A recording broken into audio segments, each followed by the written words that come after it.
ਸੋ ਤਾਂ ਪ੍ਰੋਗਰਾਮ ਦੇ ਵਿੱਚ ਆਪ ਸਭ ਦਾ ਨਿੱਘਾ ਸਵਾਗਤ ਹੈ। ਪ੍ਰੋਗਰਾਮ ਖਬਰ ਤੇ ਨਜ਼ਰ ਲੈ ਕੇ ਹਾਜ਼ਰ ਹੋ ਚੁੱਕੇ ਹਾਂ। ਅੱਜ 15 ਜੂਨ ਦਿਨ ਹੈਗਾ ਜੀ ਮੰਗਲਵਾਰ, ਤੇ ਮੇਰੇ ਨਾਲ ਜੁੜ ਚੁੱਕੇ ਨੇ ਮਿੰਟੂ ਗੁਰੂਸਰੀਆ ਜੀ ਮਲੋਟ ਸਟੂਡੀਓਜ਼ ਤੋਂ। ਮਿੰਟੂ ਜੀ, ਜੀ ਆਇਆਂ ਨੂੰ ਸਵਾਗਤ ਹੈ। ਸਤਿ ਸ੍ਰੀ ਅਕਾਲ। ਸ਼ੁਕਰੀਆ ਜੀ, ਸਾਰਿਆਂ ਨੂੰ ਸਤਿ ਸ੍ਰੀ ਅਕਾਲ ਜੀ। ਸਾਡੇ ਅੱਜ ਦੇ ਪ੍ਰੋਗਰਾਮ ਖਬਰ ਤੇ ਨਜ਼ਰ ਉਸ ਨੂੰ ਸਪਾਂਸਰ ਕਰਦੇ ਨੇ ਖਾਲਸਾ ਇੰਸ਼ੋਰੈਂਸ ਏਜੰਸੀ ਵਾਲੇ, ਜਿਨ੍ਹਾਂ ਦੇ ਕੋਲੋਂ ਤੁਸੀਂ ਹਰ ਇੱਕ ਤਰੀਕੇ ਦੇ ਇੰਸ਼ੋਰੈਂਸ ਕਰਵਾ ਸਕਦੇ ਹੋ। ਇੰਸ਼ੋਰੈਂਸ ਬਾਰੇ ਪਤਾ ਕਰਨ ਲਈ ਕਾਲ ਕਰ ਸਕਦੇ ਹੋ। Number 408 272 2500 4082722500। Krishan Dhanota university, Baljinder Singh Nijjar Woodland, Sucha Singh Jaskaran Singh Gurpartap Singh Fresno, Paramjit Kaur Rangi Vacaville, ਜੀ ਟਾਇਰ ਐਂਡ ਲੂਬ ਵਾਲੇ, ਜਿਨ੍ਹਾਂ ਦੇ ਕੋਲੋਂ ਤੁਸੀਂ truck wash, oil change, air brake ਦਾ ਕੰਮ ਕਰਵਾ ਸਕਦੇ ਹੋ। ਨਵੇਂ ਪੁਰਾਣੇ ਟਾਇਰ ਵਾਜਿਬ ਕੀਮਤਾਂ 'ਤੇ ਖਰੀਦ ਸਕਦੇ ਹੋ। ਸੈਂਟਰਨੈਲਾ ਮਡੇਰਾ ਦੇ ਵਿੱਚ ਲੋਕੇਸ਼ਨ ਨੇ। ਕਾਲ ਕਰ ਸਕਦੇ ਹੋ 99 209 277 0113। West coast truck driving school Fresno ਵਾਲੇ, ਜਿਹੜੇ ਕਿ ਤੁਹਾਨੂੰ ਟਰੱਕ ਦਾ ਲਾਇਸੈਂਸ ਵਧੀਆ ਸਿਖਲਾਈ ਦੇ ਕੇ ਘੱਟ ਸਮੇਂ ਦੇ ਵਿੱਚ ਲੈਣ 'ਚ ਸਹਾਇਤਾ ਕਰਦੇ ਨੇ। ਕਾਲ ਅਜੀਤ ਇਟਵਾਲ 559 374 45 41। ਜੈਂਡਰ ਮੌਰਗੇਜ ਅਤੇ ਰੀਅਲ ਏਸਟੇਟ ਵਾਲੇ, ਘਰ ਖਰੀਦਣ ਵੇਚਣ ਦੀਆਂ ਸੇਵਾਵਾਂ ਦੇ ਨਾਲ home loans, commercial loans, agriculture loans ਦੇ ਲਈ ਤੁਸੀਂ ਇਹਨਾਂ ਦੇ ਨਾਲ ਸੰਪਰਕ ਕਰੋ। ਕਾਲ ਮੋਹਨ ਚੀਮਾ 559 905 2575 5599052575। ਟੇਰਕੇਣਾ ਇਮੀਗ੍ਰੇਸ਼ਨ ਲਾ ਫਰਮ, ਇਮੀਗ੍ਰੇਸ਼ਨ ਦਾ ਹੋਵੇ ਕਿਸੇ ਵੀ ਤਰੀਕੇ ਦਾ ਕੰਮ, ਇਮੀਗ੍ਰੇਸ਼ਨ ਦੇ ਅਟਰਨੀ ਜੇ ਟੇਰਕੇਣਾ ਹੋਣਾ ਦੇ ਨਾਲ ਸੰਪਰਕ ਕਰ ਸਕਦੇ ਹੋ। ਕਾਲ 415 909 0503 415 909 0503।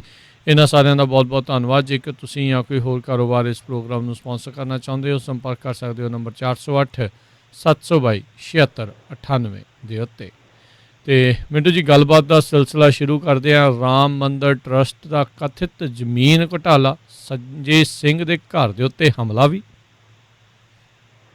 ਹਾਂਜੀ, ਦੇਖੋ, ਸੰਜੇ ਸਿੰਘ ਹੀ ਸੁਰਖੀਆਂ ਦੇ ਵਿੱਚ ਆਏ ਸੀਗੇ, ਕਿਉਂਕਿ ਇਸ ਤੋਂ ਇਲਾਵਾ ਸਮਾਜਵਾਦੀ ਪਾਰਟੀ ਦੇ ਇੱਕ ਸਾਬਕਾ ਜਿਹੜੇ ਮੰਤਰੀ ਹੈ ਪਾਂਡੇ ਸਾਹਿਬ, ਉਹਨਾਂ ਦੋ ਬੰਦਿਆਂ ਨੇ ਮਤਲਬ ਕਿ ਦੋਸ਼ ਲਾਏ ਸੀ। ਔਰ ਵੈਸੇ ਕਮਾਲ ਦੀ ਗੱਲ ਹੈ ਕਿ ਜਿਹੜਾ ਤੁਸੀਂ ਇਸ ਡੀਲ ਦੇ ਵਿੱਚ ਅਕਸਰ ਨਾ ਕਿਤੇ ਸੁਣਿਆ ਹੋਊਗਾ, ਪੜ੍ਹਿਆ ਹੋਊਗਾ, ਕਿਤੇ ਨਾ ਕਿਤੇ ਉਹ ਨਾ ਜ਼ਰੂਰ ਆਪਣੇ ਮੱਥੇ 'ਚ ਵੱਜਿਆ ਹੋਏਗਾ ਖਬਰਾਂ ਦੇ ਨਾਲ ਜਦ ਤੁਸੀਂ ਜੁੜੇ ਹੋ।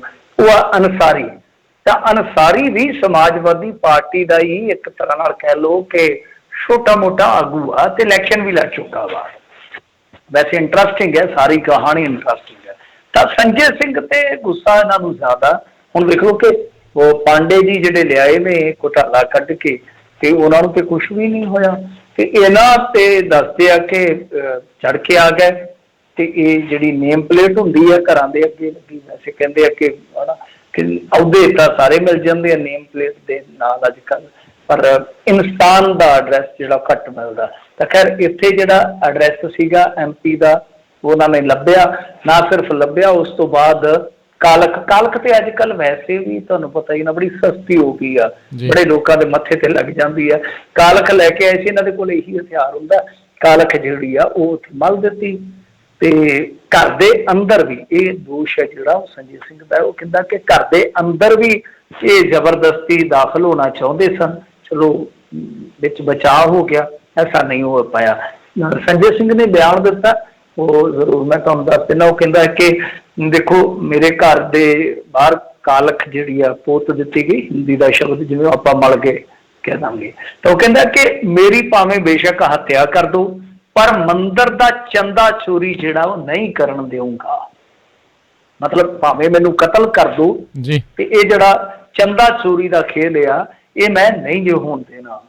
ਖੈਰ ਇਹ ਸੀ ਸੰਜੇ ਦੱਤ ਵਾਲਾ, ਸੰਜੇ ਦੱਤ ਵਾਲਾ ਨਹੀਂ, ਸੰਜੇ ਸਿੰਘ ਵਾਲਾ ਮਸਲਾ। ਤੇ ਇੱਕ ਮਸਲਾ ਹੋਰ ਵੀ ਆ। ਹੁਣ ਦੇਖੋ, ਜਿਹੜਾ ਇਹ ਹੈਗਾ RSS ਦਾ ਕੇਡਰ ਜਾਂ RSS ਖੁਦ, ਜਾਂ ਕਹਿ ਲਓ ਕਿ ਜਿਹੜਾ ਟਰਸਟ ਆ, ਰਾਮ ਮੰਦਰ ਟਰਸਟ ਆ, ਕਿਉਂਕਿ ਸਾਰੀ ਜ਼ਮੀਨ ਦੀ ਖਰੀਦ ਜਿਹੜੀ ਆ ਉਹ ਟਰਸਟ ਦੇ ਥਰੂ ਹੀ ਹੋਣੀ ਆ ਨਾ, ਉਹਦੇ ਮਾਰਫਤ ਹੋਣੀ ਆ।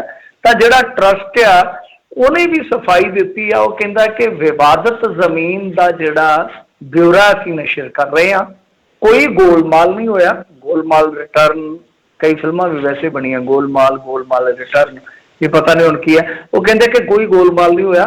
ਟਰਸਟ ਅੱਗੇ ਕਹਿੰਦਾ ਕਿ ਇਸ ਡੀਲ ਦੇ ਵਿੱਚ ਪਿਛਲੇ 10 ਸਾਲਾਂ 'ਚ ਕਰੀਬ 9 ਲੋਕ ਸ਼ਾਮਲ ਹੋਏ। ਉਹਨਾਂ ਨੇ ਹਿੰਦੀ 'ਚ ਸਫਾਈ ਦਿੱਤੀ ਹੈ, ਵੈਸੇ ਇੰਗਲਿਸ਼ ਦੇ ਵਿੱਚ ਉਹਨਾਂ ਦੇ ਟਵਿੱਟਰ ਅਕਾਊਂਟ 'ਤੇ ਵੀ ਜਾ ਕੇ ਤੁਸੀਂ ਡਾਕੂਮੈਂਟ ਪੜ੍ਹ ਸਕਦੇ ਹੋ ਜੇ ਕਿਸੇ ਕੋਲ ਟਾਈਮ ਹੋਵੇ। ਤੇ ਮੈਂ ਉਹਨੂੰ ਪੰਜਾਬੀ 'ਚ ਥੋੜ੍ਹਾ ਜਿਹਾ ਲੱਤਾ ਕਰਕੇ ਜੋ ਹਿੰਦੀ 'ਚ ਵੀ ਮਿਲਿਆ ਤਾਂ ਉਹ ਦੱਸ ਦੇਣਾ। ਉਹ ਕਹਿੰਦੇ ਆ ਕਿ 10 ਸਾਲਾਂ ਦੇ ਵਿੱਚ ਕਰੀਬ 9 ਲੋਕ ਜਿਹੜੇ ਆ, 9 ਬੰਦੇ ਇਹਦੇ ਚ 9 ਹਿੱਸੇਦਾਰ ਜਿਹੜੇ ਆ ਉਹ ਇਸ ਐਗਰੀਮੈਂਟ ਦੇ ਵਿੱਚ ਸ਼ਾਮਲ ਹੁੰਦੇ ਆ। ਇਹਨਾਂ ਚੋਂ ਕਹਿੰਦੇ ਆ ਕਿ 3 ਮੁਸਲਮਾਨ ਆ ਤੇ ਅਸੀਂ ਸਾਰੇ ਹੀ 9 ਬੰਦਿਆਂ ਦੇ ਨਾਲ ਸੰਪਰਕ ਕੀਤਾ, ਮਤਲਬ ਕਿ ਉਹਨਾਂ ਨੂੰ ਬਕਾਇਦਾ ਬੁਲਾਇਆ ਗਿਆ ਤੇ ਫਿਰ ਉਹਨਾਂ ਤੋਂ ਫਾਈਨਲ ਬੈਨਾਮਾ ਲੈ ਕੇ ਤੇ ਫਿਰ ਜਦੋਂ ਸਾਰਿਆਂ ਦੀ ਸਹਿਮਤੀ ਮਿਲ ਗਈ, ਅਸੀਂ ਇਹ ਸਾਰੇ ਸਮਝੌਤੇ ਜਿਹੜੇ ਆ ਉਹ ਤੈਅ ਕਰਕੇ ਤੇ ਇੱਕ ਇਕੱਠਿਆਂ ਦਾ ਜਿਹੜਾ ਸਾਡਾ ਇਕੱਠ ਸੀ ਉਹਦੇ ਵਿੱਚ ਹੀ ਅੰਤਮ ਫੈਸਲਾ ਜਿਹੜਾ ਉਹ ਲੈ ਲਿਆ ਗਿਆ। ਪਾਰਦਰਸ਼ੀ ਤਰੀਕੇ ਨਾਲ ਸਾਰਾ ਕੰਮ ਕੀਤਾ, ਕਹਿੰਦੇ ਕੋਈ ਗੁੰਝਲ ਨਹੀਂ, ਕੋਈ ਲੈਣਾ ਨਹੀਂ ਦੇਣਾ ਨਹੀਂ।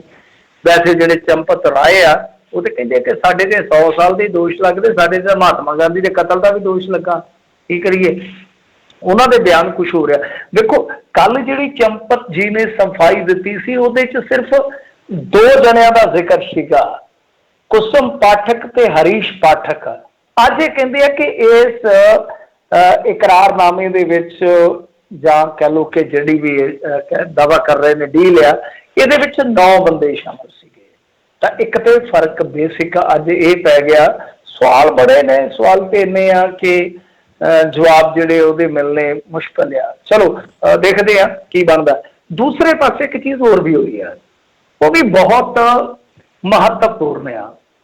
ਇਸੇ ਹੀ ਟਰਸਟ ਦੇ ਜਿਹੜਾ ਪੂਰਾ ਨਾਮ ਹੈਗਾ ਰਾਮ ਮੰਦਰ ਤੀਰਥ ਖੇਤਰ ਟਰਸਟ ਉਹਨੂੰ ਕਹਿੰਦੇ ਆ, ਤਾਂ ਜਿਹੜੇ ਉਹਦੇ ਹੈਗੇ ਆ ਟਰਸਟ ਦੇ ਮੇਰੇ ਖਿਆਲ ਦੇ ਨਾਲ ਚੇਅਰਮੈਨ ਹੀ ਆ ਕਮਲ ਨੈਨ ਦਾਸ ਸ਼ਾਇਦ, ਮਤਲਬ ਕਿ ਟਰਸਟ ਦਾ ਹਿੱਸਾ ਹੀ ਨੇ ਕਮਲ ਨੈਨ, ਪਤਾ ਨਹੀਂ ਉਹਦਾ ਕੀ ਹੈ, ਮੈਂ ਗਲਤ ਨਹੀਂ ਕਹੂੰਗਾ। ਕਮਲ ਨੈਨ ਦਾਸ ਜਿਹੜੇ ਆ ਤੇ ਜਿਹੜੇ ਉਹਨਾਂ ਦੇ ਉੱਤਰਾਧਿਕਾਰੀ ਆ ਉਹਨਾਂ ਨੇ ਇਹ ਗੱਲ ਕਹੀ ਆ, ਟਰਸਟ ਦਾ ਹਿੱਸਾ ਨੇ ਮੇਰੇ ਖਿਆਲ ਦੇ ਨਾਲ ਇੱਥੇ ਇਹ ਆ ਕਿ ਜੋ ਟਰਸਟ ਦੇ ਮੁਖੀ ਨੇ ਇਹ ਉਹਨਾਂ ਦੇ ਉੱਤਰਾਧਿਕਾਰੀ ਆ ਤੇ ਇਹ ਖੁਦ ਵੀ ਹਿੱਸੇਦਾਰ ਆ ਇਹਦੇ ਚ। ਸੋ ਇਸ ਤਰ੍ਹਾਂ ਕਮਲ ਨੈਨ ਦਾਸ, ਮੈਂ ਗਲਤ ਨਾ ਹੋ ਜਾਵਾਂ ਕਿਉਂਕਿ ਕੁਝ ਗੁੰਝਲਾਂ ਹੁੰਦੀਆਂ ਨੇ ਜਿਨ੍ਹਾਂ ਤੋਂ ਮੈਨੂੰ ਯਾਦ ਆਇਆ ਨਾਮ ਤੋਂ। ਤਾਂ ਇਹ ਮਤਲਬ ਕਿ ਤੁਸੀਂ ਕਹਿ ਸਕਦੇ ਹੋ ਕਿ ਟਰਸਟੀ ਨੇ, ਜਿਵੇਂ ਆਪਾਂ ਕੋਈ ਟਰਸਟ ਬਣਾਉਂਦੇ ਆ ਤੇ ਇਹ ਟਰਸਟੀ ਨੇ। ਇਹਨਾਂ ਨੇ ਜੋ ਕਿਹਾ ਹੈ ਉਹ ਬੜਾ ਕਹਿ ਲਓ ਕਿ ਸੀਰੀਅਸ ਮੁੱਦਾ ਵਾ। ਇਹ ਕਹਿੰਦੇ ਆ ਕਿ ਜਿਹੜੇ ਸੈਕਟਰੀ ਆ ਚੰਪਤ ਰਾਏ, ਉਹ ਮਤਲਬ ਕਿ ਕੋਈ ਵੀ ਫੈਸਲਾ ਜਿਹੜਾ ਲੈ ਰਹੇ ਆ, ਕਿਉਂਕਿ ਜ਼ਮੀਨ ਦਾ ਸਾਰਾ ਕੰਮ ਜਿਹੜਾ ਮੈਂ ਜਿਵੇਂ ਤੁਹਾਨੂੰ ਕਿਹਾ ਟਰਸਟ ਨੇ ਵੇਖਣਾ, ਉਹ ਆਪਣੇ ਪੱਧਰ ਤੇ ਆਪਣੀ ਮਰਜ਼ੀ ਦੇ ਨਾਲ ਲੈ ਰਹੇ ਆ। ਇਹ ਬਹੁਤ ਵੱਡਾ ਦੋਸ਼ ਆ। ਜੇ ਅੱਜ ਦੇ ਆਪਾਂ ਸਾਰੇ ਸਮਾਚਾਰ ਸਾਰੀਆਂ ਖਬਰਾਂ ਵੇਖੀਏ ਇਸ ਮਾਮਲੇ 'ਚ ਤਾਂ ਸਭ ਤੋਂ ਵੱਡਾ ਇਹੋ ਹੀ ਹੈ ਕਿ ਕਮਲ ਨੈਨ ਦਾਸ ਜਿਹੜੇ ਟਰਸਟੀ ਨੇ ਖੁਦ ਉਸ ਚੰਪਤ ਰਾਏ ਤੇ ਖੁਦ ਦੋਸ਼ ਲਾ ਰਹੇ ਆ ਕਿ ਆਪਣੀ ਮਰਜ਼ੀ ਦੇ ਨਾਲ ਫੈਸਲੇ ਲੈ ਰਹੇ ਆ। ਬਹੁਤ ਵੱਡੀ ਗੱਲ ਆ। ਇਸ ਤੋਂ ਵੀ ਅਗਲੀ ਗੱਲ ਜਿਹੜੀ ਬੜੀ ਹੈਰਾਨ ਕਰਦੀ ਆ, ਮੈਂ ਤੁਹਾਨੂੰ ਜਿਵੇਂ ਕਿਹਾ ਨਾ, ਇੰਨੇ ਸਵਾਲ ਆ ਕਿ ਬੰਦਾ ਉਲਝ ਜਾਂਦਾ ਆ।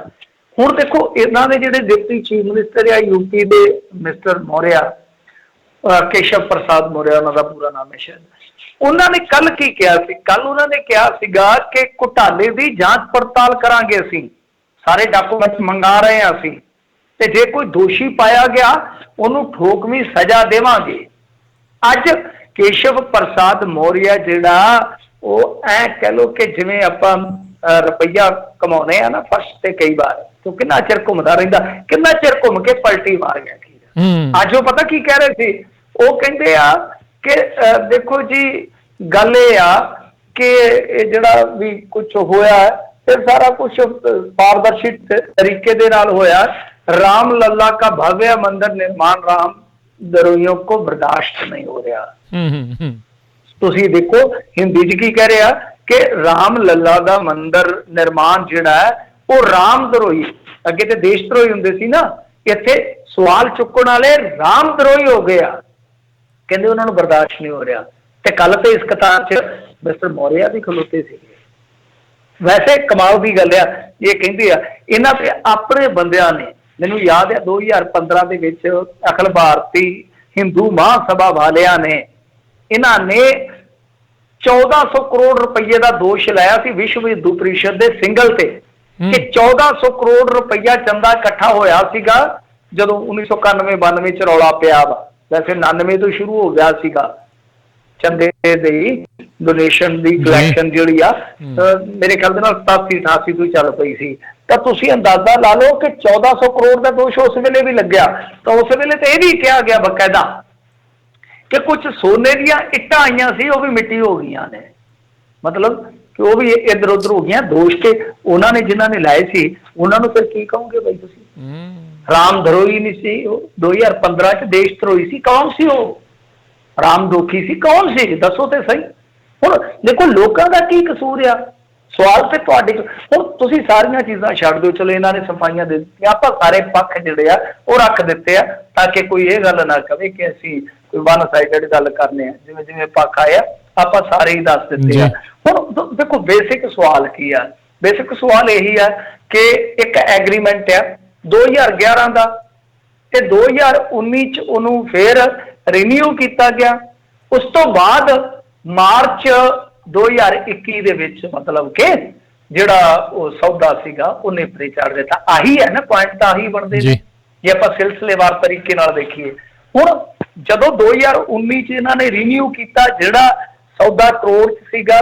मतलब कि वो ਵਧਾ के 2 करोड़ की कीमत का कर दिता इन्हों के अनुसार आ जिन्होंने वेची है जमीन पहली गल जो नाम विच आए आ ते जिहड़े डॉक्यूमेंट दे विच तस्वीर के तौर पर वेखे भी जा सकते हैं चेहरे कुसुम ते हरीश गायब ने इस सारे सिनारियो च वो ना घरे लभ रहे ने ना मीडिया के मुखातब होए ने हुण तक वो कित्थे ने 2 जने जिन्हां दा फाइनल सौदे ते दस्तखत भी है ते जिन्हां दा जिक्र भी है ते दोनों ही सौदियां ते अनिल मिश्रा जिहड़े ट्रस्टी है खुद गवाह के तौर पर दर्ज है वो 2 कित्थे ने मैं उन्हां दा कोई स्टेटमेंट नहीं देखिया कोई उन्हां दा इंटरव्यू नहीं देखिया किसी ने कोई उन्हां दा प्रतिक्रम नहीं लिया हाँ बहुत सर्च की ते खीर ते जाके एक मीडिया आउटलैट ने उन्होंने अप्रोच किया पर वो घर च नहीं मिले उन्होंने गुआढ़िया ने कहा कि भाईओ असीं देखे नहीं है अयोध्या दे विच जमीन दे मतलब कि सौदे सादे कराउंदे जरूर आ 35 किलोमीटर दूर उन्हां दा पिंड है उत्थे पाठकपुरा जी मैं जिन्ना को एड्रैस लभ सकिया यूपी की वैबसाइट तो वो सारा कुछ है जिहड़ा एक तो मैनूं मिलिया कि पाठकपुर दे ने असल दे विच 35 किलोमीटर दूर पिंड आ ते वो घरे जाके जदों पत्रकार ने पूछया कि कित्थे ने वो कहंदे कि जी आपदे काम करदे सिलसिले च कित्थे गए ने कि दस दिओ जी कोई गल नहीं है वो कहते कि असीं नहीं दसना दस नहीं सकते कित्थे गए ने वो कित्थे गए ने एक बड़ा बड़ा सवाल है दूजी गल आ कि जिवें 2 करोड़ का कहते कि असीं रिन्यू किया इकरारनामा चलो सौदा वो तो आपां नूं पता सार की गल है कि 11 तो 19 तक जमीन का रेट वध गया परंतु जे उदों रेट वध सकदा मेरा एक बड़ा बेसिक सवाल आ कि जे 11 तो चलदियां चलदियां 19 च आउंदियां आउंदियां वो 1 करोड़ तो डबल हो गई जमीन 2 करोड़ की हो गई आ वध दी हो गई आ ते जद फैसला आ गया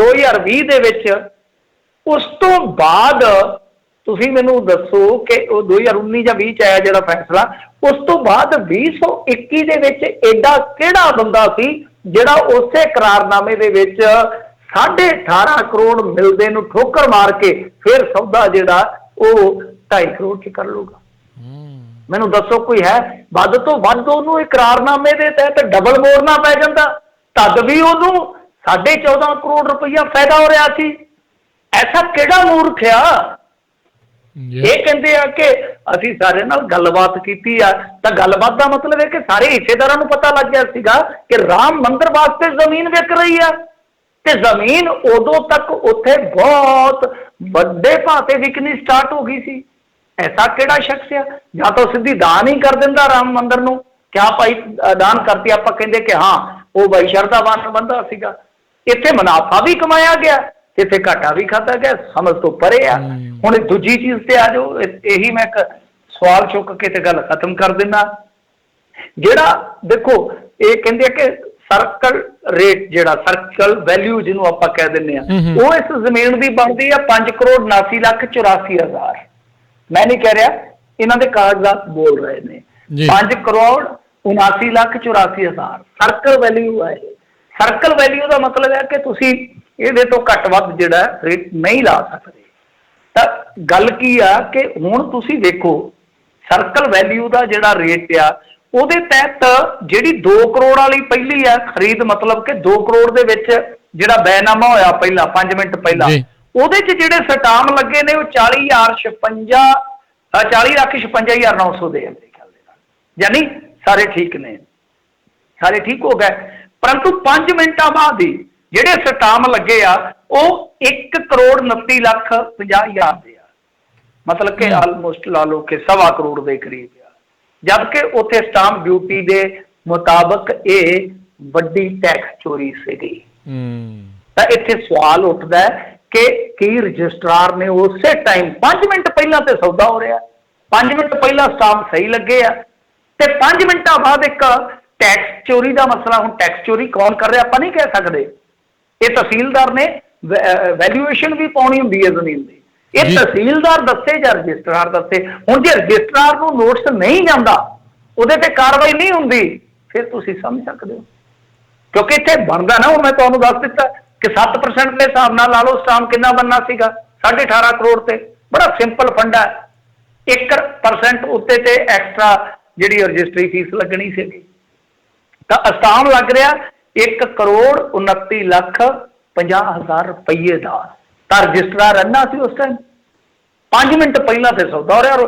ਮੱਥਾ ਨਹੀਂ ਠਣਕਦਾ ਆਪਣਾ ਕਿ ਯਾਰ 2 ਕਰੋੜ ਚ ਲੈ ਕੇ ਜ਼ਮੀਨ 18.5 ਕਰੋੜ ਚ ਸੌਦਾ ਹੋ ਰਿਹਾ ਤੇ ਉਹਦੇ ਸਟਾਂਪ ਉਹਦੇ ਮੁਤਾਬਕ ਨਹੀਂ ਹੈ। ਸੋ ਮਤਲਬ ਕਿ ਇੱਥੇ ਤੱਥ ਜਿਹੜੇ ਆ ਨਾ ਉਹ ਕੁਛ ਨਾ ਕੁਛ ਕਹਿ ਲਓ ਕਿ ਸੰਕੇਤ ਕਰਦੇ ਆ ਕਿ ਮਾਮਲਾ ਗੁੰਝਲਦਾਰ ਹੀ ਨਹੀਂ, ਮਾਮਲਾ ਜਿਹੜਾ ਉਹ ਜਲੇਬੀ ਵਾਂਗੂ ਸਿੱਧਾ ਹੋਇਆ ਪਿਆ ਇੱਥੇ।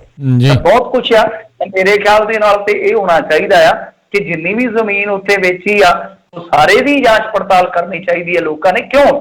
ਕਿਉਂਕਿ ਆਪਾਂ ਵੇਖਿਆ ਹਾਈਵੇ ਜਿੱਥੇ ਵੀ ਬਣਦੇ ਆ ਪਹਿਲਾਂ ਜ਼ਮੀਨ ਖਰੀਦ ਲਈ ਜਾਂਦੀ ਆ, ਕੌਡੀਆਂ ਦੇ ਭਾਅ, ਫਿਰ ਮੁੱਲ ਵੱਟੇ ਜਾਂਦੇ ਆ। ਇਸ ਤਰ੍ਹਾਂ ਦਾ ਸਕੈਮ ਤਾਂ ਨਹੀਂ ਚੱਲ ਰਿਹਾ ਉਹਦੇ। ਔਰ ਜਿਹੜੀ ਇਹ ਯੋਧਿਆ ਦੀ ਜ਼ਮੀਨ ਹੈ, ਮੈਂ ਤੁਹਾਨੂੰ ਇੱਕ ਹੋਰ ਦੱਸਿਆ ਕਿਉਂਕਿ ਮੈਂ ਯੂਪੀ ਦੀਆਂ ਕਾਫੀ ਵੈਬਸਾਈਟਾਂ ਖੋਲੀਆਂ, ਤਾਂ ਇਹ ਜਿਹੜੀ ਜ਼ਮੀਨ ਆ ਮੰਦਰ ਤੋਂ 3 ਕਿਲੋਮੀਟਰ ਦੂਰ ਹੈ। ਮੰਦਰ ਤੋਂ 3 ਕਿਲੋਮੀਟਰ ਦੂਰ ਹੈ। ਇਹ ਵੀ ਇੱਕ ਬਹੁਤ ਵੱਡਾ ਸਵਾਲ ਹੈ ਨਾ ਕਿ ਮੰਦਰ ਕੰਪਲੈਕਸ ਦੇ ਨਾਲ ਲੱਗਦਾ ਏਰੀਆ ਤਾਂ ਆਪਾਂ ਕਹਿ ਸਕਦੇ ਕਿ ਬਹੁਤ ਮਹਿੰਗਾ ਹੋ ਜਾਣਾ, ਉੱਥੇ ਤਾਂ ਫੁੱਟਾਂ ਦੇ ਹਿਸਾਬ ਨਾਲ ਜ਼ਮੀਨ ਜਿਹੜੀ ਜਾਏਗੀ ਕਿਉਂਕਿ ਬਹੁਤ ਵੱਡਾ ਤੀਰਥ ਸਥਾਨ ਬਣ ਜਾਣਾ ਹਿੰਦੂ ਭਾਈਚਾਰੇ ਦਾ। ਪਰੰਤੂ 3 ਕਿਲੋਮੀਟਰ ਦੂਰ, ਇਹ ਆਪਣੇ ਆਪ ਦੇ ਵਿੱਚ ਬਹੁਤ ਵੱਡੇ ਸਵਾਲ ਖੜੇ ਆ। ਜੀ ਮਿੰਟੂ ਜੀ, ਤੁਸੀਂ ਕਿੰਨੇ ਦਿਨ ਦਿੰਦੇ ਆ ਇਸ ਪੂਰੇ ਘਪਲੇ ਦੇ ਉੱਤੇ ਪਰਦਾ ਪੈਣ ਨੂੰ? ਕਿੰਨੇ ਤੁਹਾਨੂੰ ਲੱਗਦਾ ਵੀ ਕਿੰਨੇ ਦਿਨਾਂ 'ਚ ਲੋਕਾਂ ਨੇ ਭੁੱਲ ਭੁਲਾ ਜਾਣਾ ਆ? ਕਿਉਂਕਿ ਇਹਨਾਂ ਨੇ ਇਸ ਪੂਰੇ, ਜਿੱਦਾਂ ਤੁਸੀਂ ਕਿਹਾ ਵੀ ਹਿੰਦੂ ਧਰਮ ਦਾ ਬਹੁਤ ਵੱਡਾ ਤੀਰਥ ਸਥਾਨ ਬਣਨ ਵਾਲਾ ਆ, ਇਹ ਸਾਰੇ ਕਾਸੇ ਦੇ ਵਿੱਚ ਲੁਕ ਛਿਪ ਜਾਓ। ਦੇਖੋ ਗੱਲ ਇਹ ਆ ਕਿ ਹੁਣ ਜਾਣਾ ਤਾਂ ਇਹ ਚਾਹੀਦਾ ਤਾਂ ਤੱਕ, ਕਿਉਂਕਿ ਜਿਨ੍ਹਾਂ ਲੋਕਾਂ ਨੇ ਚੰਦਾ ਦਿੱਤਾ ਹਿੰਦੂ ਭਾਈਚਾਰੇ ਦੇ ਲੋਕਾਂ ਨੇ, ਆਪਣੇ ਪੰਜਾਬ ਦੇ ਹਿੰਦੂ ਵੀ ਹੈ, ਤਾਂ ਉਹਦੀ ਮਿਸਯੂਜ਼ਿੰਗ ਨਹੀਂ ਹੋਣੀ ਚਾਹੀਦੀ। ਹੁਣ ਦੇਖੋ ਹੋਇਆ ਕੀ, ਮੈਂ ਤੁਹਾਨੂੰ ਕੁਝ ਹੋਰ ਵੀ ਗਿਣਾ ਦਿੰਦਾ ਜੀ। ਬਹੁਤ ਫਰਜ਼ੀਵਾੜਾ ਹੋਇਆ। UPI ਜਿਹੜਾ ਹੁੰਦਾ ਨਹੀਂ, ਬਾਰਕੋਡ ਆਪਾਂ ਕਹਿੰਦੇ ਆ, ਉਹਦੇ ਰਾਹੀਂ ਵੀ ਘਪਲਾ ਹੋਇਆ। ਇਹਦੇ ਚ ਔਨ ਰਿਕਾਰਡ ਹੈ, ਮੈਂ ਆਫ ਰਿਕਾਰਡ ਨਹੀਂ ਬੋਲੂੰਗਾ ਕੁਝ ਵੀ। ਔਨ ਰਿਕਾਰਡ ਜਿਹੜੀਆਂ ਚੀਜ਼ਾਂ ਨੇ, ਆਫ ਰਿਕਾਰਡ ਕੁਝ ਵੀ ਚੀਜ਼ਾਂ ਆਪਾਂ ਲੈ ਕੇ ਨਹੀਂ ਬੋਲਾਂਗੇ। ਉਹਦੇ ਚ ਇਹਨਾਂ ਨੇ ਕੀ ਕੀਤਾ ਕਿ ਫਿਰ ਬਾਅਦ ਚ ਜਦੋਂ ਪਤਾ ਲੱਗਿਆ ਕਿ ਫਰਜ਼ੀ UPI ਜਿੱਦਾਂ ਬਣ ਜਾਂਦੇ ਆ ਨਾ ਬਾਰਕੋਡ ਵਗੈਰਾ, ਉਸ ਤਰੀਕੇ ਦੇ ਨਾਲ ਵੀ ਚੰਦਾ ਜਿਹੜਾ ਉਹ ਘਪਲੇ ਦੇ ਰੂਪ ਚ ਕਰ ਗਏ। ਬਹੁਤ ਥਾਵਾਂ ਤੇ ਫਰਜ਼ੀ ਜਿਹੜੇ ਸੀਗੇ ਨਾ ਚੰਦਾ ਉਗਰਾਉਣ ਵਾਲੇ, ਕਿਉਂਕਿ ਲੱਖਾਂ ਰਾਮ ਭਗਤ ਜਿਹੜੇ ਚੰਦਾ ਉਗਰਾ ਰਹੇ ਸੀ, ਕਈ ਫਰਜ਼ੀ ਫੜੇ ਗਏ, FIR ਕਰਾਈਆਂ ਗਈਆਂ ਉਹਨਾਂ ਦੇ। ਕਈ ਥਾਈਂ ਮਤਲਬ ਇਸ ਤਰ੍ਹਾਂ ਹੋਇਆ ਕਿ ਦਫ਼ਤਰ ਬਣਾ ਕੇ ਚੰਦਾ ਲੈ ਰਹੇ ਸੀ, ਉਹ ਫੜੇ ਗਏ ਨੇ। ਸੋ ਬਹੁਤ ਕੁਝ ਹੋਇਆ।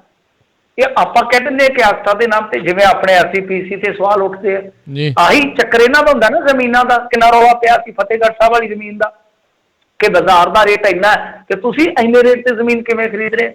ਜਦੋਂ ਵੇਚਦੇ ਹੋ ਤਾਂ ਤੁਸੀਂ ਸਸਤੀ ਵੇਚ ਦਿੰਦੇ ਹੋ, 10 ਦਿਨਾਂ ਬਾਅਦ ਉਹਦਾ ਸੌਦਾ ਫੇਰ ਕਰਦੇ ਹੋ ਤੇ ਬਹੁਤ ਮਹਿੰਗਾ ਹੋ ਜਾਂਦਾ। ਪਟਿਆਲੇ ਵੀ ਵੇਚਣ ਲੱਗੇ ਸੀ ਉਦੋਂ, ਅਵਤਾਰ ਸਿੰਘ ਜੀ ਹੁੰਦੇ ਸੀ, ਤਾਂ ਉਸੇ ਕਰਕੇ ਸ਼ਾਇਦ ਉਹਨਾਂ ਦੀ ਸੀਟ ਬਦਲੀ ਗਈ ਸੀ। ਸੁਖਬੀਰ ਸਿੰਘ ਬਾਦਲ ਬਹੁਤ ਖਫਾ ਹੋ ਗਿਆ ਸੀ ਉਸ ਚੀਜ਼ ਤੋਂ। ਤਾਂ ਕਹਿਣ ਦਾ ਮਤਲਬ ਇਹ ਆ ਕਿ ਠੀਕ ਆ ਕਿ ਲੋਕ ਭੁਲੱਕੜ ਨੇ ਜਾਂ ਉਹਨਾਂ ਨੂੰ ਕੋਈ ਹੋਰ ਬਰਾਬਰ ਲੀਕ ਵਾਹ ਕੇ ਉਧਰ ਉਲਝਾ ਲਿਆ ਜਾਊਗਾ, ਪਰ ਮਾਮਲਾ ਆਸਥਾ ਨਾਲ ਜੁੜਿਆ। ਮੇਰਾ ਮੰਨਣਾ ਪ੍ਰਧਾਨ ਮੰਤਰੀ ਸਿੱਧਾ ਇਹਦੇ ਨਾਲ ਜੁੜੇ ਹੋਏ ਆ। ਟਰਸਟ ਕੇਂਦਰ ਸਰਕਾਰ ਨੇ ਬਣਾਇਆ ਹੋਇਆ, ਕੇਂਦਰ ਸਰਕਾਰ ਇਹਦੀ ਇਨਵੈਸਟੀਗੇਸ਼ਨ ਕਰਾਵੇ। ਮੇਰਾ ਮੰਨਣਾ, ਮੇਰਾ ਜਿੰਨਾ ਕੋ ਅੰਦਾਜ਼ਾ ਆ ਕਿ ਇਸ ਤਰ੍ਹਾਂ ਜਿੱਥੇ ਫੁੱਟਾਂ ਦਾ ਮੁੱਲ ਪੈ ਗਿਆ, ਜ਼ਮੀਨ ਜਿਹੜੀ ਆ ਕੌਡੀਆਂ ਤੋਂ ਇੱਕ ਤਰ੍ਹਾਂ ਨਾਲ ਕਹਿ ਲਓ ਬੇਸ਼ਕੀਮਤੀ ਬਣ ਗਈ ਆ, ਉੱਥੇ ਬਹੁਤ ਸਾਰੇ ਲੀਡਰ ਜਾਂ ਕਹਿ ਲਓ ਕਿ ਅਫਸਰ ਐਸੇ ਹੋਣਗੇ ਜਿਨ੍ਹਾਂ ਨੇ ਗਾਂ ਕਿਸੇ ਦੂਜੇ ਤੀਜੇ ਦੇ ਨਾਮ ਤੇ ਜ਼ਮੀਨ ਖਰੀਦ ਕੇ ਉਹਨੂੰ ਬਣਾ ਦਿੰਦੇ। ਤੁਹਾਨੂੰ ਪਤਾ CLU ਹੁੰਦੀ ਹੈ, ਚੇਂਜ ਆਫ ਲੈਂਡ ਯੂਜ਼ਿੰਗ ਜਿਹੜੀ ਹੈ, ਉਹ ਕਰਕੇ ਉਹੀ ਜ਼ਮੀਨ ਜਿਹੜੀ ਕਿ ਉਹਨਾਂ ਨੇ ਕੁਝ ਲੱਖ ਚ ਲਈ ਹੋਊਗੀ, ਉਹਦਾ ਕਈ ਕਰੋੜ ਵਟਿਆ ਹੋਊਗਾ। ਐਸਾ ਹੁੰਦਾ ਹਰੇਕ ਥਾਂ। ਅਯੁੱਧਿਆ ਤਾਂ ਬਹੁਤ ਮਹੱਤਵਪੂਰਨ ਜਗ੍ਹਾ ਬਣ ਜਾਂਦੀ ਹੈ, ਪਾਵਨ ਜਗ੍ਹਾ ਹਿੰਦੂ ਭਾਈਚਾਰੇ ਵਾਸਤੇ। ਇਹ ਤਾਂ ਆਮ ਹਾਈਵੇ ਦੇ ਵਿੱਚ ਵੀ ਖੇਡ ਖੇਡੀ ਜਾਂਦੀ ਹੈ ਜਦੋਂ ਵੀ ਨਿਕਲਦਾ ਕਿਤੇ। ਜੀ ਜੀ ਬਿਲਕੁਲ। ਸੋ ਲੋਕਾਂ ਦੀਆਂ ਨਜ਼ਰਾਂ ਤਾਂ ਰਹਿਣਗੀਆਂ, ਪਰ ਚਲੋ ਦੇਖੋ ਕੀ ਕੁਛ ਇਸ ਦੇ ਵਿੱਚੋਂ ਨਿਕਲਦਾ ਆ। ਅਗਲੀ ਗੱਲ ਕਰੀਏ, ਪੁਲਿਸ ਦੇ ਪ੍ਰਦਰਸ਼ਨ ਦੌਰਾਨ ਸੁਖਬੀਰ ਬਾਦਲ ਨੂੰ ਲਿਆ ਹਿਰਾਸਤ ਦੇ ਵਿੱਚ। ਹਾਂਜੀ, ਸੁਖਬੀਰ ਸਿੰਘ ਬਾਦਲ ਨੂੰ ਹਿਰਾਸਤ ਦੇ ਵਿੱਚ ਲੈ ਲਿਆ ਸੀਗਾ, ਮਜੀਠੀਆ ਸਾਹਿਬ ਨੂੰ ਵੀ ਲੈ ਲਿਆ ਸੀਗਾ। ਇਹ ਅੱਜ ਪਹਿਲਾ ਪਲੇਠਾ ਧਰਨਾ ਲਾਉਣ ਗਏ ਸਨ। ਇਹ ਨਹੀਂ ਮਤਲਬ ਕਿ ਇੱਕ ਇਕੱਠਾ ਜਿਹੜਾ ਜੁੱਟ ਬਣਿਆ ਹੋਇਆ ਅਕਾਲੀ ਬਸਪਾ ਜਿਹੜਾ ਗੱਠ ਜੋੜਿਆ, ਇਹ ਇਕੱਠੇ ਹੋ ਕੇ ਗਏ ਸੀ। ਮੰਗਾਂ ਉਹੀ ਨੇ ਕਿ ਫਤਿਹ ਕਿੱਟ ਘੁਟਾਲਾ, ਵੈਕਸੀਨ ਘੁਟਾਲਾ, ਇਹਨਾਂ ਦੇ ਚਲਦਿਆਂ ਸਿੱਧੂ ਸਾਹਿਬ ਜਿਹੜੇ ਇਹਨਾਂ ਦੇ ਸਿਹਤ ਮੰਤਰੀ ਆ ਉਹ ਦੇ ਕੇ ਅਸਤੀਫਾ ਤੇ ਜਾਣ ਘਰ ਨੂੰ। ਕੁਝ ਹੋਰ ਵੀ ਮੰਗਾਂ ਸੀ ਤਾਂ ਇਹਨਾਂ ਨੇ ਜ਼ਬਰਦਸਤ ਉੱਥੇ ਲਾਮਬੰਦੀ ਕੀਤੀ ਸੀਗੀ, ਜ਼ਬਰਦਸਤ ਇਕੱਠ ਸੀ, ਬੈਰੀਕੋਡ ਤੋੜ ਕੱਟੇ। ਫਿਰ ਉਸ ਤੋਂ ਬਾਅਦ ਇਹਨਾਂ ਤੇ ਲਾਠੀ ਚਾਰਜ ਵੀ ਹੋਇਆ, ਪਾਣੀ ਵੀ ਸੁੱਟਿਆ। ਪਾਣੀ ਤੇ ਅੱਜ ਕੱਲ੍ਹ ਗਰਮੀ ਹੈ, ਚਲੋ ਕੋਈ ਇੰਨਾ ਜ਼ਿਆਦਾ ਦੁੱਖ ਨਹੀਂ ਦਿੰਦਾ, ਸਿਆਲ 'ਚ ਹੀ ਕੰਮ ਔਖਾ ਹੁੰਦਾ। ਤਾਂ ਇਸ ਤੋਂ ਬਾਅਦ ਫਿਰ ਲੀਡਰ ਜਿਹੜੇ ਆ ਉਹ ਹਿਰਾਸਤ ਦੇ ਵਿੱਚ ਲੈ ਲਏ ਗਏ ਆ। ਬਾਕੀ ਸਮੇਂ ਦੀ ਨਜ਼ਾਕਤ ਆ। ਦੇਖੋ ਜੀ, ਸਮੇਂ ਨੂੰ ਭੁੱਲਣਾ ਨਹੀਂ ਚਾਹੀਦਾ। ਸਮਾਂ ਕਹਿੰਦੇ ਸਮਰੱਥ ਹੁੰਦਾ। ਸੁਖਬੀਰ ਸਿੰਘ ਬਾਦਲ ਅਕਸਰ ਕਿਹਾ ਕਰਦੇ ਸੀ ਵਿਹਲੜ ਲੋਕ ਆ ਜਿਹੜੇ ਧਰਨੇ ਤੇ ਆ ਬਹਿੰਦੇ ਆ, ਤੇ ਹੁਣ ਤੇ ਜੇ ਕੋਈ ਦਿਨ ਕੋਈ ਨਾ ਕੋਈ ਜਿਹੜਾ ਐਕਸ਼ਨ ਕਰੀ ਰੱਖਦੇ ਆ। ਪਰ ਗੱਲ ਇਹ ਆ ਕਿ ਹੁਣ ਜਿੱਦਾਂ ਆਪਾਂ ਦੇਖੀਏ ਤਾਂ ਸਾਡੀ ਸਰਕਾਰ ਆ ਜਿਹੜੀ ਇੱਥੋਂ ਦੀ, ਉਹਨੇ ਰੌਣਕ ਮੇਲਾ ਚੰਗਾ ਲਾਇਆ।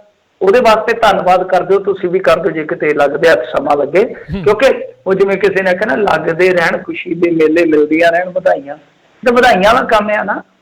ਚੰਗੀ ਓਪੋਜੀਸ਼ਨ ਵੀ ਇਹਨਾਂ ਨੇ ਕੰਮ ਤੇ ਲਾ ਰੱਖੀ। ਓਪੋਜੀਸ਼ਨ ਇੱਕ ਹੈਲਦੀ ਕੰਪੀਟੀਸ਼ਨ ਵੀ ਦੇ ਰਹੀ ਆ। ਆਮ ਆਦਮੀ ਪਾਰਟੀ ਵਾਲੇ ਜਿਹੜੇ ਸਾਧੂ ਸਿੰਘ ਧਰਮਸੋਤ ਦੇ ਉਲਟ, ਉਹ ਵੀ ਅੱਜ ਭੁੱਖ ਹੜਤਾਲ ਤੇ ਬੈਠੇ ਨੇ ਤੇ ਉਹ ਬਹਿਣਗੇ ਵੀ, ਉਹਨਾਂ ਨੇ ਐਲਾਨ ਕੀਤਾ ਹੋਇਆ। ਤਾਂ ਦੂਸਰੇ ਪਾਸੇ ਹੈਲਦੀ ਕੰਪੀਟੀਸ਼ਨ, ਜਿਵੇਂ ਮੈਂ ਕਿਹਾ ਕਿ ਅਕਾਲੀ ਦਲ ਬਾਦਲ ਤੇ ਬਹੁਜਨ ਸਮਾਜ ਪਾਰਟੀ ਵਾਲੇ ਆ, ਉਹ ਵੀ ਮੈਦਾਨ ਦੇ ਵਿੱਚ ਆ। ਤੇ ਬਾਕੀ ਵੀ ਸਲਾਹਾਂ ਕਰੀ ਜਾਂਦੇ। ਇੱਕ ਪਾਰਟੀ ਅੱਜ ਕੈਪਟਨ ਚੰਨਨ ਸਿੰਘ ਹੋਰਾਂ ਨੇ ਵੀ ਬਣਾ ਲਈ ਆ। ਤੇ ਜਿਹੜੇ ਦੂਜੇ ਆ ਮਜੀਠੀਆ ਪੀੜਤ ਪਰਿਵਾਰ, ਉਹ ਤੇ ਹਾਲੇ ਉਹ ਸਟੇਟਮੈਂਟਾਂ ਦੇ ਰਹੇ ਆ, ਉਹ ਨਹੀਂ ਆਏ ਮੈਦਾਨ 'ਚ। ਮਤਲਬ ਕਿ ਗਾਂ ਗਾਂ ਸੜਕ ਕੋਈ ਵੀ ਨਹੀਂ ਰਹਿਣੀ ਪੰਜਾਬ ਦੀ ਵਿਹਲੀ। ਤੁਸੀਂ ਸਾਰੀਆਂ ਦੇਖੋਗੇ ਹੈਲਦੀ ਕੰਪੀਟੀਸ਼ਨ ਹੋਏਗਾ, ਚੰਗੀ ਗੱਲ ਹੈ। ਨਰੋਇਆ ਕੰਪੀਟੀਸ਼ਨ ਚਾਹੀਦਾ ਓਪੋਜੀਸ਼ਨ 'ਚ ਵੀ। ਪਰ ਦੂਜੇ ਪਾਸੇ ਮੈਂ ਜਿਵੇਂ ਕਿਹਾ ਕਿ ਵਧਾਈ ਇਸ ਰੌਣਕ ਮੇਲੇ ਦੀ ਜਿਹੜੀ ਕਿ ਦੁਖਦ ਹੈ, ਮੈਂ ਕਹਿੰਦਾ ਕਿ ਦੁਖਦ ਹੈ, ਤਾਂ ਵਧਾਈ ਜਿਹੜੀ ਉਹ ਲਾਂਤ ਦੇ ਰੂਪ 'ਚ ਦੇਣੀ ਚਾਹੀਦੀ ਆ ਕਿ ਜਿਹੜੇ ਲੋਕ ਸੱਤਾਧਾਰੀ ਇਸ ਵੇਲੇ ਕੋਈ ਹਫ਼ਤਾ ਸੁੱਖਾ ਨਹੀਂ ਜਾਣ ਦਿੰਦੇ, ਹਫ਼ਤਾ ਬਾਅਦ 'ਚ ਬੀਤਦਾ ਪਹਿਲਾਂ ਘੁਟਾਲਾ ਦੇ ਦਿੰਦੇ ਨੇ। ਸੋ ਇਹ ਇਸ ਵੇਲੇ ਸਰਕਾਰ ਦੀ ਕਾਰਕਰਦਗੀ ਆ, ਤੇ ਕਾਰਕਰਦਗੀ ਦੀ ਨੇਰ ਕਰਦੀ ਆ। ਮੈਂ ਤਾਂ ਕਹੂੰਗਾ ਕਿ ਦੇਖ ਲਓ, ਸਿਹਤ ਮੰਤਰੀ ਬਲਬੀਰ ਸਿੰਘ ਸਿੱਧੂ ਅਮੀਰ ਆਦਮੀ ਆ, ਰਈਸ ਆਦਮੀ ਆ। ਉੱਥੇ ਇਹਨਾਂ ਦੇ ਕਿਸੇ ਕਿਤੇ ਸੁਣ ਲਿਓ ਮਹਾਲੀ 'ਚ ਜਾ ਕੇ। ਕਹਿਣ ਦਾ ਮਤਲਬ ਇਹੋ ਆ ਕਿ ਪੀਪੀਈ ਕਿੱਟ ਘੁਟਾਲਾ ਪਲੇਠਾ ਉਹ ਸਾਡੇ ਇੱਥੋਂ ਨਿਕਲਿਆ, ਫਿਰ ਵੈਕਸੀਨ ਘੁਟਾਲਾ, ਫਿਰ ਅੰਕੜਿਆਂ ਦਾ ਘੁਟਾਲਾ, ਫਿਰ ਆ ਫਤਿਹ ਕਿੱਟ ਘੁਟਾਲਾ। ਕਰੋਨਾ ਦੇ ਵਿੱਚ ਹੀ ਇਹਨਾਂ ਨੇ ਚੌਕਾ ਮਾਰ ਦਿੱਤਾ, ਚੌਕਾ ਮਾਰ ਦਿੱਤਾ। ਸੋ ਟੈਸਟਿੰਗ ਘੁਟਾਲਾ, ਮੈਂ ਉਹੀ ਕਹਿ ਰਿਹਾ ਨਾ ਕਿ ਅੰਕੜਿਆਂ ਦਾ ਵੀ ਸਾਰਾ ਕੁਛ ਇੱਧਰ ਉੱਧਰ ਹੋਇਆ। ਤਾਂ ਕੁੱਲ ਮਿਲਾ ਕੇ ਤੁਸੀਂ ਕਹਿ ਲਓ ਕਿ ਇਹ ਇੱਕ ਕਰੋਨਾ ਬਿਮਾਰੀ ਦੇ ਵਿੱਚ ਹੀ ਇੰਨੇ ਘਪਲੇ ਕੱਢੀ ਬੈਠੇ ਆ। ਜੇ ਬੀ ਘੁਟਾਲਾ, ਰੇਤ ਘੁਟਾਲਾ, ਫਲਾਂ ਘੁਟਾਲਾ, ਟਮਕਾਂ ਘੁਟਾਲਾ ਸਾਰਾ ਜੋੜ ਦਈਏ ਤਾਂ ਬਹੁਤ ਲੰਮੀ ਚੌੜੀ ਫਹਿਰਿਸਤ ਬਣ ਜਾਣੀ ਆ। ਮੈਨੂੰ ਲੱਗਦਾ ਜੇ ਦੂਜੀ ਵਾਰੀ ਵੀ ਰਿਪੀਟ ਹੋ ਗਿਆ ਤੇ ਜਿਹੜਾ ਅਕਾਲੀ ਭਾਜਪਾ ਸਰਕਾਰ 'ਚ ਰੌਲਿਆਂ ਦਾ ਰਿਕਾਰਡ ਆ ਨਾ, ਰੋਲ ਕੇ ਹੀ ਰੱਖ ਦੇਣਗੇ ਰਿਕਾਰਡ। ਜੀ ਜੀ, ਲੱਗਦਾ ਤਾਂ ਇੱਦਾਂ ਹੀ ਆ। ਕਿਸਾਨਾਂ ਨੇ ਭਾਜਪਾ ਆਗੂ ਸੁਰਜੀਤ ਜਿਆਣੀ ਦਾ ਕੀਤਾ ਘਰਾਓ, ਦਿਖਾਤੀਆਂ ਚੂੜੀਆਂ। ਹਾਂਜੀ, ਫਾਜ਼ਿਲਕਾ ਦੇ ਵਿੱਚ ਆਇਆ ਸੀ ਸੁਰਜੀਤ ਜਿਆਣੀ ਦੇ ਨਾਲ। ਤੇ ਵੈਸੇ ਹੀ ਤੁਹਾਨੂੰ ਪਤਾ 57 ਕਿਸਾਨਾਂ ਦੀ ਇੱਕ ਹਰਜੀਤ ਗਰੇਵਾਲ ਹੋਇਆ। ਇਹਨਾਂ ਦੀਆਂ ਤੇ ਫੋਟੋਆਂ ਨੂੰ ਵੇਖ ਕੇ ਹੀ ਕਿਸਾਨ ਜਿਹੜੇ ਉਹ ਮੱਥੇ ਤੇ ਚੂੜੀਆਂ ਪਾ ਲੈਂਦੇ ਆ, ਤੇ ਚੂੜੀਆਂ ਤੇ ਫਿਰ ਸਾਹਮਣੇ ਮਿਲ ਹੀ ਜਾਣੀਆਂ ਸਨ। ਖੈਰ, ਇਹ ਵਿਖਾਵਾ ਕਰਨ ਦਾ ਢੰਗ ਹੁੰਦਾ ਵਾ। ਦਾਣਾ ਮੰਡੀ 'ਚ ਆਏ ਸੀ, ਇਹਨਾਂ ਨੇ ਪ੍ਰੈਸ ਕਾਨਫਰੰਸ ਸੱਦੀ ਸੀ, ਪਹੁੰਚ ਗਏ ਕਿਸਾਨ ਵੀ ਬਿਨਾਂ ਸੱਦਿਆ ਮਹਿਮਾਨ। ਤੇ ਬੇਗਾਨੀ ਸ਼ਾਦੀ ਮੈਂ ਅਬਦੁੱਲਾ ਦੀਵਾਨਾ ਹੁਣ ਤੇ ਕਹਿ ਨਹੀਂ ਸਕਦੇ, ਉਹ ਆ ਗਏ। ਤਾਂ ਜਦ ਵਿਰੋਧ ਹੋਇਆ, ਇਹ ਬਹੁਤ ਵੱਡੀਆਂ ਵੱਡੀਆਂ ਗੱਲਾਂ ਕਰਦੇ ਆ। ਪਰ ਮੈਂ ਇੱਕ ਗੱਲ ਕਹਾਂਗਾ, ਜੈਣੀ ਸਾਹਿਬ ਕਹਿੰਦੇ ਹੁੰਦੇ ਨਾ ਕਿ ਜ਼ੁਬਾਨ 'ਚ ਕੋਈ ਹੱਡੀ ਨਹੀਂ ਹੁੰਦੀ, ਪਰ ਇਹ ਹੱਡੀਆਂ ਤਲਵਾ ਬੜੀਆਂ ਦਿੰਦੀ ਆ।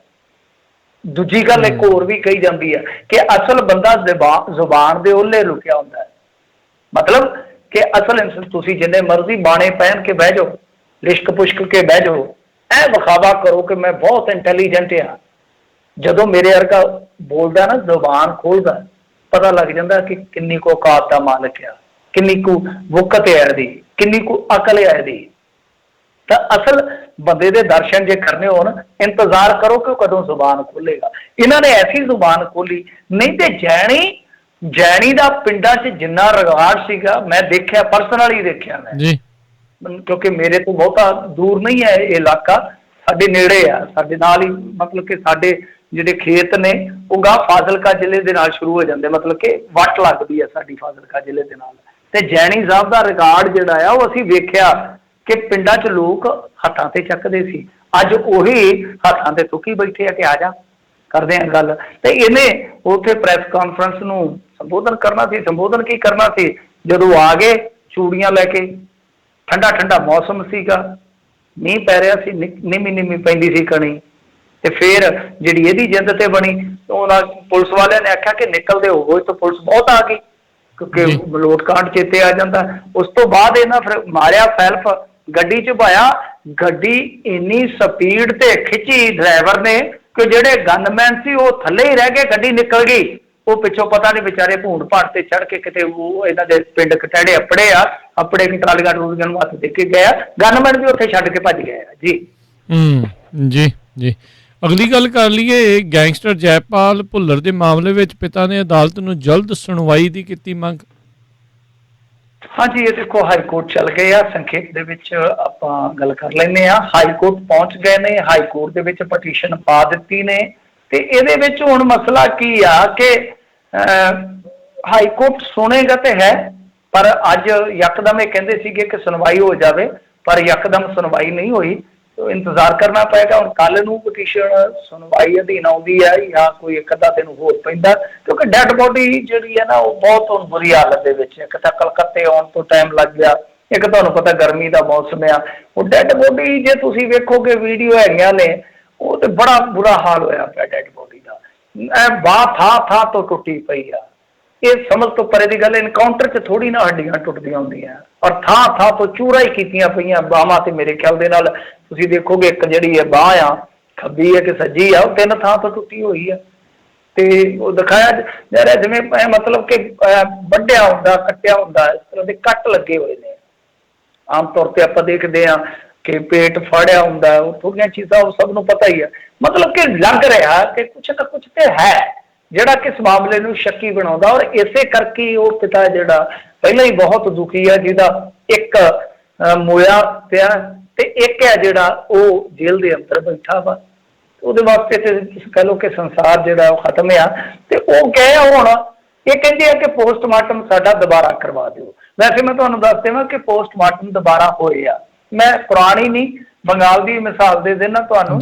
ਇੱਥੇ ਮਦਨ ਗੋਰਾਈ ਨਾਮ ਦਾ ਬੰਦਾ ਜਿਹੜਾ ਕਿਡਨੈਪਿੰਗ ਦੇ ਕੇਸ 'ਚ ਫੜਿਆ ਸੀ ਸਤੰਬਰ 27 ਨੂੰ, ਉਹ ਪੁਲਿਸ ਕਸਟਡੀ 'ਚ ਮਰ ਗਿਆ ਸੀ। ਪਰਿਵਾਰ ਵਾਲਿਆਂ ਨੇ ਲਾਸ਼ ਦਾ ਸੰਸਕਾਰ ਕਰਨ ਤੋਂ ਇਨਕਾਰ ਕਰ ਦਿੱਤਾ ਸੀ। ਫਿਰ ਮਾਮਲਾ ਹਾਈਕੋਰਟ ਗਿਆ ਤਾਂ 4 ਨਵੰਬਰ ਨੂੰ ਹਾਈਕੋਰਟ ਨੇ ਦੁਬਾਰਾ ਪੋਸਟਮਾਰਟਮ ਦੇ ਹੁਕਮ ਦਿੱਤੇ ਸਨ। ਇਸੇ ਬੰਗਾਲ ਦੀ ਉਹ ਗੱਲ ਆ। ਜੇ ਕੋਈ ਤੁਸੀਂ ਇਹ ਕੋਈ ਬਹਿਸ ਮੁਬਾਹਸਾ ਕਰਨਾ ਹੋਵੇ ਨਾ ਕਿ ਹੋਵੇਗਾ ਜਾਂ ਨਹੀਂ ਹੋਵੇਗਾ, ਤਾਂ ਇਸ ਤਰ੍ਹਾਂ ਦੇ ਪਹਿਲਾਂ ਹੋਰ ਵੀ ਮਾਮਲੇ ਹੈਗੇ, ਸਰਬਜੀਤ ਸਿੰਘ ਵਾਲਾ ਵੀ ਮਸਲਾ। ਬਾਕੀ ਦੇਖੋ ਕਦੋਂ ਪਟੀਸ਼ਨ ਲੱਗਦੀ ਹੈ, ਕਦੋਂ ਸੁਣਵਾਈ ਹੁੰਦੀ ਹੈ, ਕਦੋਂ ਫੈਸਲਾ ਹੁੰਦਾ ਜੀ। ਜੀ ਰਵਨੀਤ ਬਿੱਟੂ ਦੇ ਬਿਆਨ ਤੇ ਭੜਕੇ ਜਸਬੀਰ ਗੜੀ, ਕੈਪਟਨ ਨੂੰ ਵੀ ਦਿੱਤੀ ਚੇਤਾਵਨੀ। ਇਹ ਬਿੱਟੂ ਨਹੀਂ, ਇਹ ਤੇ ਚੱਟੂ ਵੀ ਆ, ਤੁਹਾਨੂੰ ਪਤਾ ਪਹਿਲਾਂ ਕਰ ਲੈਣੀ ਆ, ਥੁੱਕ ਲੈਣਾ, ਫਿਰ ਚੱਟ ਲੈਣਾ।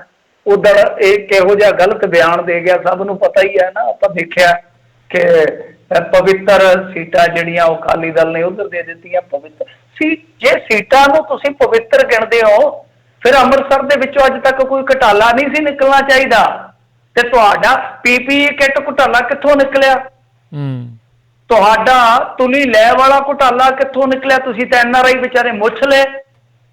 ਜੇ ਤੁਹਾਨੂੰ ਇਹਨਾਂ ਚੀਜ਼ਾਂ ਦੀ ਹੋਵੇ ਬਸ਼ਰਮੋ, ਤੇ ਫਿਰ ਅੰਮ੍ਰਿਤਸਰ ਦੇ ਵਿੱਚ ਤੇ ਹੋਟਲਾਂ ਵਾਲਿਆਂ ਤੋਂ ਜੋ ਅਮਨਾ ਦੋਸ਼ ਲਾਉਂਦਾ 36 ਕਿਸਮ ਦੇ, ਤੇ ਤੁਹਾਨੂੰ ਅਕਲ ਆਈ ਹੁੰਦੀ ਕਿ ਨਹੀਂ ਯਾਰ ਅਸੀਂ ਤੇ ਬਹੁਤ ਮੁਕੱਦਸ ਸ਼ਹਿਰ 'ਚ ਆਪਣਾ ਕੰਮ ਕਰਨਾ ਵਾ। ਫਿਰ ਤੇ ਮਤਲਬ ਕਿ ਸੂਤ ਹੀ ਆ ਜਾਂਦਾ, ਕਿਉਂਕਿ ਸਾਰਾ ਹਿੰਦੁਸਤਾਨ ਹੀ ਫਿਰ ਤਾਂ ਪਵਿੱਤਰ ਗਿਣਿਆ ਜਾਂਦਾ। ਕੋਈ ਨਾ ਕੋਈ ਸ਼ਹਿਰ ਹੈ ਜਿਹੜਾ ਉਹ ਇਤਿਹਾਸਕ ਕਿਸੇ ਪੀਰ ਪੈਗੰਬਰ ਕਿਸੇ ਗੁਰੂ ਦੇ ਨਾਲ ਜਾ ਕੇ ਜੁੜਦਾ। ਜੀ ਉਹ ਇਹ ਗੱਲਾਂ ਜਿਹੜੀਆਂ ਨੇ ਬੇਵਕੂਫੀ ਵਾਲੀਆਂ, ਵਾਹ ਹੀ ਹੱਥੇ ਮਾਰੀ ਜਾਂਦਾ, ਪਤਾ ਨਹੀਂ ਕੀ ਕਰਦਾ। ਮੁੜ ਕੇ ਹੁਣ ਸਫਾਈਆਂ ਦੇਣ ਡਿਆ ਸੀ, ਕਹਿੰਦਾ ਜੀ ਮੈਂ ਤੇ ਕਹਿਣਾ ਸੀ ਪੰਥਕ, ਹਾਲਾਂਕਿ ਚਲੋ ਕਹਿਣ ਦਾ ਤਰੀਕਾ ਸ਼ਾਇਦ ਉਹ ਗਲਤ ਹੋ ਗਿਆ ਹੋਵੇ, ਕਹਿਣਾ ਉਹ ਇਹੀ ਚਾਹੁੰਦੇ ਸੀ, ਪਰ ਤੁਸੀਂ ਜਦੋਂ ਫਸ ਗਏ ਉਦੋਂ ਕਹਿ ਰਹੇ ਹੋ ਨਾ, 2 ਦਿਨ ਇੰਤਜ਼ਾਰ ਕੀਤਾ ਤੁਸੀਂ। ਔਰ ਇਹਦੇ ਤੇ ਹੁਣ ਅਕਾਲੀ ਦਲ ਵਾਲੇ ਜਿਹੜੇ ਆ ਉਹ ਬੜੇ ਸਖਤ ਹੋਏ ਪਏ ਨੇ, ਬਹੁਜਨ ਸਮਾਜ ਪਾਰਟੀ ਵਾਲੇ ਵੀ ਸਖਤ ਨੇ, ਉਹਨਾਂ ਨੇ ਤੇ ਮੇਰੇ ਖਿਆਲ ਦੇ ਨਾਲ ਮਾਣਹਾਨੀ ਦਾ ਨੋਟਿਸ ਵੀ ਘੱਲ ਦਿੱਤਾ ਹੈ, ਅੱਜ ਇਹਦੇ ਖਿਲਾਫ ਦਰਖਾਸਤ ਵੀ ਦਿੱਤੀ ਆ। ਬਿੱਟੂ ਕਸੂਤਾ ਫਸ ਕੇ ਹੁਣ ਸਫਾਈਆਂ ਦੇ ਰਿਹਾ, ਮਤਲਬ ਇਹ ਆ ਕਿ ਨਾਪ ਤੋਲ ਕੇ ਪਹਿਲਾਂ ਹੀ ਬੋਲੋ ਨਾ। ਆਨੰਦਪੁਰ ਸਾਹਿਬ ਦੀ ਸੀਟ ਜੇ ਉਹਨਾਂ ਨੂੰ ਮਿਲੀ ਹੈ ਤੇ ਆਨੰਦਪੁਰ ਸਾਹਿਬ ਸੀਟ ਦਾ ਦੇਖੋ ਆਪਣਾ ਹੀ ਇੱਕ ਜਿੱਦਾਂ ਕਹਿ ਲਓ ਕਿ ਇਤਿਹਾਸਿਕ ਮਹੱਤਵ ਆ, ਉੱਥੇ ਤੇ ਇਹਨਾਂ ਸਾਰੀਆਂ ਚੀਜ਼ਾਂ ਨੂੰ ਮਤਲਬ ਕਿ ਇਨਸਾਨ ਨੂੰ ਜੋ ਇਹ ਜਾਤ ਪਾਤ ਦੇ ਬੰਧਨ ਪਾਏ ਸੀ ਤੇ ਇੱਕ ਕ੍ਰਾਂਤੀਕਾਰੀ ਕਦਮ ਚੁੱਕਦਿਆਂ ਗੁਰੂ ਸਾਹਿਬ ਨੇ ਸਭ ਵੱਢ ਦਿੱਤੇ ਸੀਗੇ।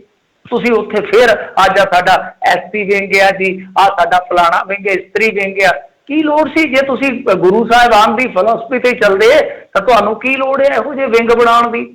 ਸੋ ਗੱਲਾਂ ਬਹੁਤ ਨੇ। ਬਿੱਟੂ ਕਸੂਤਾ ਆਪ ਹੀ ਫਸਿਆ, ਹੁਣ ਸਫਾਈਆਂ ਦਿੰਦਾ। ਤਾਂ ਮੈਂ ਜਿਵੇਂ ਅੱਗੇ ਗੱਲ ਕਹੀ ਆ, ਇਹ ਜ਼ਬਾਨ ਦੀਆਂ ਗੱਲਾਂ ਹੁੰਦੀਆਂ ਨੇ, ਹੁਣ ਭਰੋ ਕਰਤੂਤਾਂ ਤੁਸੀਂ ਆਪਣੀਆਂ ਜਿਹੜੀਆਂ ਕੀਤੀਆਂ ਨੇ, ਪਰ ਇੱਦਾਂ ਨਹੀਂ ਕਰਨਾ ਚਾਹੀਦਾ।